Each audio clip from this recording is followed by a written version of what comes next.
નડિયાદમાં SRP railway ફાટકનો માર્ગ બંધ કરાતા સ્થાનિકોમાં રોષ છે। હજારો લોકો માટે રોજિંદી અવરજવરનો મુખ્ય માર્ગ જ બંધ કરી દેવાયો। માર્ગ બંધ કરવાને કારણે સોસાયટીના રહીશોએ વિરોધ પ્રદર્શન કર્યું।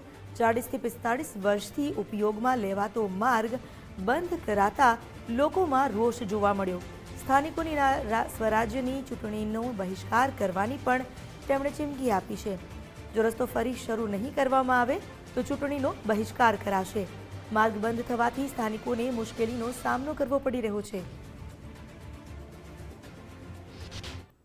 એવી માંગણી છે કે પબ્લિકમાંથી એવી વાત આવી છે કે આગામી કાર્યક્રમની અંદર કાં તો જલદ આંદોલન કરે કાં તો પછી સ્થાનિક સ્વરાજ્યની જે ચૂંટણી આવી છે એનો આ બહિષ્કાર કરવાની પ્રજા માંગણી કરી રહી છે। એટલે અમે અમારા સાંસદશ્રીને, રેલવે મંત્રીને એ બધાને અમે લેખિત આપ્યું છે કે ભાઈ સત્વરે અમને આ ફાટક ખોલી અને આ દરેક પ્રજા જે લગભગ 25,000ની ઉપરની અત્યારે રહે છે અને તે મોટાભાગે સરકારી કર્મચારી અને વેપારી છે, તેમને પડતી જે અગવડો છે એ બધી દૂર કરી આપે એટલી જ અમે સત્તા સાથે માંગણી કરી રહ્યા છીએ। આ ફાટક બંધ કર્યા પછી અમારે ઘણો પ્રોબ્લેમ થાય કે લેડીઝ માણસ સવારે નોકરી પર જાય તો કેટલું વહેલું જાય, સાંજે આવવું તો બધો પ્રોબ્લેમ જ છે। એટલે ફાટકનો રસ્તો અમારે ખુલ્લો જોઈએ।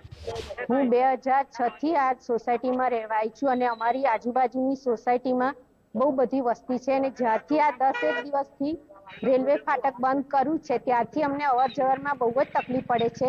એટલી તકલીફ કે નાના બાળકો જ્યારે સ્કૂલે જાય છે ત્યારે અમને આ રસ્તો નહીં મળતો ને આ રસ્તે જવા માટે આવે છે। તમે જોઈ શકો છો કે આ રસ્તા ઉપર 2 4 વ્હીલર 2 સાથે પણ જઈ નથી શકતી અને રાત્રે તો લેડીઝને એટલું જવાય એવું જ નથી, પણ દિવસે પણ આ રસ્તા ઉપર અમે જઈ શકીએ એમ નથી અને બહુ જ ફરી નાખવું 1 કિલોમીટર જેટલું અમારું અંતર વધી જાય છે કે જેથી રાત્રે અમે અમારા કામેથી કે કશેથી બહારથી આવીએ છીએ તો અમને બહુ જ તકલીફ પડે છે।